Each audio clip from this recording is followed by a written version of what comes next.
I enjoy being in Republican areas. Ohio's a very diverse state.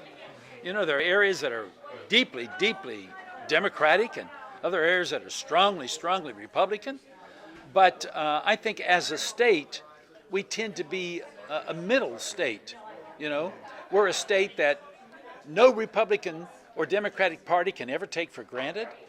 We need that kind of competition and tension that exists when the country has a strong Democratic and a strong Republican Party, because that keeps us centered. It keeps us in the reasonable middle, and it keeps us from going too far to the right or too far to the left. We're a state that no candidate can ever take for granted. You've got to fight for every vote you get out of Ohio when you're running statewide. So that means you can't ignore a Republican area just because most of the people there are Republican. You've got to go to every voter and get every vote you can get. And that's what I'm trying to do. Come November the 8th, I'm going to do what I always do on Election Day. I'm going to celebrate the fact that I live in a country where every citizen has a vote that counts equally to every other citizen. Most people on God's earth don't have that privilege.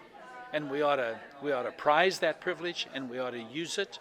And that's why I encourage everybody to fulfill their civic responsibility and get out and cast their vote.